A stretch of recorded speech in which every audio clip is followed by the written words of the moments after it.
Police വല വീശിയിട്ടുണ്ട്, പുതിയ SIT എന്താ പുതിയ അന്വേഷണ സംഘം രൂപീകരിച്ചു എന്നൊക്കെ പറയുന്നുണ്ട്. എന്താ പിടിക്കാത്തേ? പിടിക്കില്ലേ? ആരാണ് ഈ അർജുൻ ആയെങ്കിൽ? ഇവൻ എന്താ ഭയങ്കര ഫേമസ്? ഇയാളുടെ പേരുടെ കുറ്റം എന്താണ്? ആരുടെ ഇവൻ?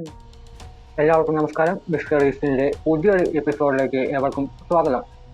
അപ്പോൾ നമ്മുടെ ഇന്നത്തെ വിഷയം എന്ന് വെച്ചാൽ, കേരളം ഏതാനും ദിവസങ്ങളായി ചർച്ച ചെയ്തുകൊണ്ടിരിക്കുന്ന ഒരു പേരാണ് അർജുൻ ആയങ്കി. ആരാണ് അർജുൻ ആയങ്കി? എന്തിനാണ് ഈ പേര് ഇത്രയധികം ചർച്ച ചെയ്യുന്നത്, ഇത്രയധികം പോപ്പുലർ ആയിക്കൊണ്ടിരിക്കുന്നത്? സിമ്പിളായിട്ട് പറയാം, അർജുൻ ആയങ്കി ഒരു കുറ്റവാളിയാണ്. പോലീസ് തിരയുന്ന ഒരു പിടികിട്ടാപ്പുള്ളി. ഇപ്പൊ എന്താണ് അദ്ദേഹത്തിന്റെ നിലവിലെ കേസ്, അദ്ദേഹത്തിന്റെ ചരിത്രം എന്താണ് എന്നൊക്കെ ഒരു ബ്രീഫായിട്ടുള്ള ഒരു ഐഡിയ നമുക്ക് നോക്കാം. അപ്പം അർജുൻ ആയങ്കിയുടെ നിലവിലെ കേസ് എന്ന് പറയുന്നത്, സോഷ്യൽ മീഡിയയിലൂടെ കോതമംഗലത്തെ CIയെ വെല്ലുവിളിച്ചു, ഭീഷണിപ്പെടുത്തി. അതിനെതിരെ നിലവിലൊരു കേസ് എടുത്തിട്ടുണ്ട്. അയാൾ ഒളിവിലാണ്. അതുപോലെ തന്നെ ഇന്ന് വന്ന ഒരു റിപ്പോർട്ട് അനുസരിച്ച് അർജുൻ ആയങ്കി മുഖ്യമന്ത്രിക്കെതിരെ ഒരു സോഷ്യൽ മീഡിയ പോസ്റ്റ് ഇട്ടു. അപ്പം അതിനെതിരായിട്ടും കേസ് എടുത്തിട്ടുണ്ടെന്നാണ് അറിയാൻ കഴിഞ്ഞത്. സ്ഥിരീകരിച്ചിട്ടില്ല. ഓക്കെ, ഇനി അപ്പം ഇയാൾ കുറ്റവാളിയാണെന്ന് പറഞ്ഞു, ഇയാൾ പോലീസിനെ ഭീഷണിപ്പെടുത്തിയെന്ന് പറഞ്ഞു. ഇതിനു പിന്നിലുള്ള കാരണം അല്ലെങ്കിൽ ഇയാളുടെ പാസ്റ്റിൽ ഇയാൾ ആരായിരുന്നു? അപ്പം ഇയാളുടെ ചരിത്രം നോക്കി, ഇയാളൊരു കണ്ണൂർ സ്വദേശിയാണ്. നിലവിൽ 30 വയസ്സാണ്. ഇപ്പൊ ഏതാനും വർഷങ്ങൾക്ക് മുമ്പ് 2021 ആണ് ആദ്യമായിട്ട് ഇയാൾ ശ്രദ്ധിക്കപ്പെട്ടത്. അന്ന് കരിപ്പൂർ വിമാനത്താവളത്തിലെ സ്വർണ്ണ കള്ളക്കടത്ത് കേസുമായിട്ടായിരുന്നു അർജുൻ ആയങ്കിയുടെ പേര് ആദ്യമായിട്ട് പുറത്തേക്ക് വന്നത്. അയാൾ ആ കേസിൽ പിടിക്കപ്പെട്ടു. ആ കേസിലെ പ്രതിയാണ്. പിന്നെ അതിനുശേഷം നിരവധി ക്രിമിനൽ കേസുകൾ അയാൾ ബന്ധപ്പെട്ടിട്ടുണ്ട്. രാമനാട്ടുകര സ്വർണം പൊട്ടിക്കൽ കേസ്, ആളുകളെ വാഹനം ഇടിച്ച് കൊലപ്പെടുത്താൻ ശ്രമിച്ച കേസ്, അങ്ങനെയൊക്കെ കൊല ചെയ്ത കേസ്, അങ്ങനെ കേസുകൾ, പലവിധ കേസുകളുണ്ട് അയാളുടെ പേരിൽ. ഇയാൾ മുൻപ് ആരായിരുന്നു എന്ന് ചോദിച്ചു കഴിഞ്ഞാൽ, DYFI എന്ന് പറയുന്ന സന്നദ്ധ സംഘടനയുടെ ഒരു പ്രവർത്തകനായിരുന്നു, ഭാരവാഹിയായിരുന്നു. പിന്നീട് CPMന്റെ സോഷ്യൽ മീഡിയ സൈബർ പോരാളിയായി മാറി. അങ്ങനെ വളർന്നുകൊണ്ടിരിക്കുകയായിരുന്നു. പലരെയും വെല്ലുവിളിച്ച് പല വിദ്വേഷങ്ങളും അങ്ങനെ പല കാര്യങ്ങൾ ചെയ്ത് ആളിങ്ങനെ മുന്നേറിക്കൊണ്ടിരിക്കുന്ന സമയത്താണ് കേസ് വരുന്നത്. അപ്പൊ ഈ കേസുമായി ബന്ധപ്പെട്ട് പിന്നീട് DYFIക്കാരൻ ചെയ്തു, ഇവനെ ചവിട്ടി പുറത്താക്കി. എന്റെ കയ്യിലിരിപ്പ് മനസ്സിലാക്കിയപ്പോൾ ആളെ ചവിട്ടി പുറത്താക്കി, ആളെ ഒഴിവാക്കി, ആളിൽ നിന്നൊക്കെ ഒഴിവാക്കി.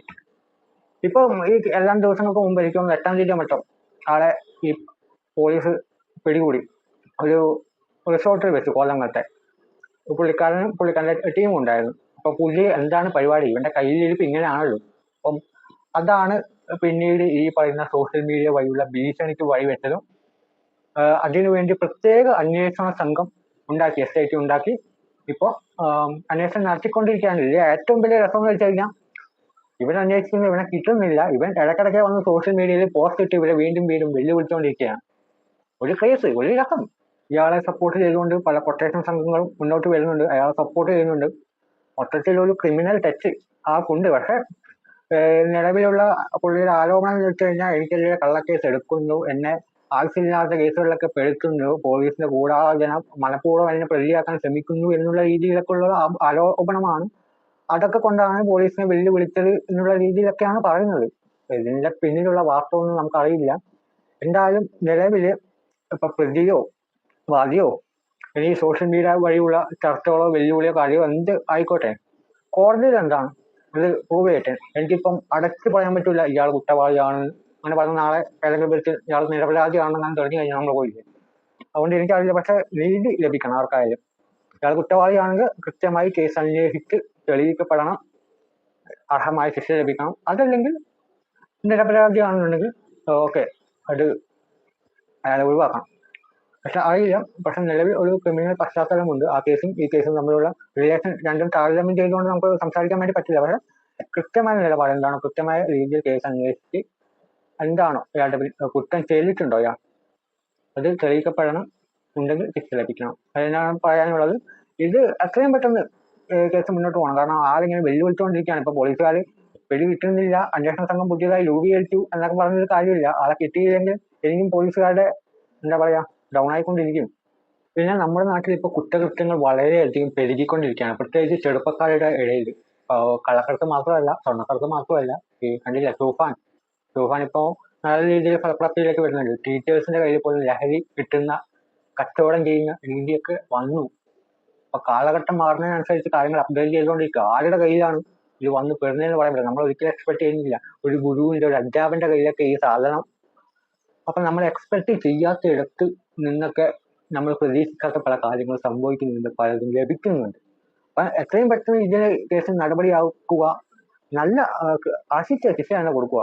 നമ്മുടെ ഇന്ത്യൻ നിയമം ഒക്കെ നോക്കിക്കഴിഞ്ഞാൽ കേരളത്തിലെ പല എന്താ പറയുക കോടതി വിധികളൊക്കെ നോക്കിക്കഴിഞ്ഞാൽ നമ്മൾ വിചാരിക്കും ഇത് അർഹമായതാണോ. കാരണം 6 കൊല ചെയ്ത കൂടത്തായി ജോളി, കുടുംബത്തിലെ 6 പേരെ സൈനൈഡ് കൊടുത്തു ദയനീയമായി കൊന്ന ജോളി ഇതിനടുത്ത് സോഷ്യൽ മീഡിയയിൽ സജീവമായിട്ട് നമ്മൾ കണ്ടതാണ്.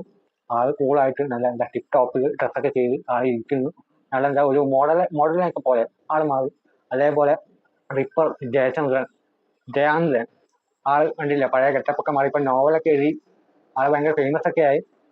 പിന്നെ ഗോവിന്ദസ്വാമി ആരെയും തൂക്കിക്കൊന്നില്ല പോട്ടെ, കൊല ചെയ്തു എന്നുള്ള കേസ് പോലും എന്താ പറയാ സുപ്രീം കോടതിയിൽ പോകാൻ വേണ്ടി പറ്റിയില്ല, ബലാത്സംഗം മാത്രമാണ്. സോ ഒരുപാട് വീഴ്ചകൾ നടക്കുന്നുണ്ട്. അതിനെല്ലാം ഒരു ശാശ്വതമായ ഒരു പരിഹാരം വേണ്ടതാണ്. എന്താണ് നമ്മുടെ നിയമത്തിന്റെ ആണോ, നമ്മുടെ സൈന്യത്തിന്റെ ആണോ, പോലീസുകാരുടെ ആണോ, അതോ പൊളിറ്റിക്സ് ആണോ, എന്താണ് നമുക്ക് പറയാൻ വേണ്ടി അറിയില്ല. പക്ഷെ ഇതൊക്കെ ഒരു വിഷയമാണ് ഇന്നത്തെ കുറ്റകൃത്യങ്ങൾ വർദ്ധിക്കുന്നത്. എന്തായാലും അർഹമായ ശിക്ഷ ലഭിക്കട്ടെ. കുറ്റവാളി അല്ലെങ്കിൽ വെറുതെ വിടട്ടെ എന്ന് മാത്രമേ എനിക്ക് പറയാനുള്ളൂ. എന്തായാലും അടുത്ത വീഡിയോയിൽ നമുക്ക് കാണാം. ബൈ.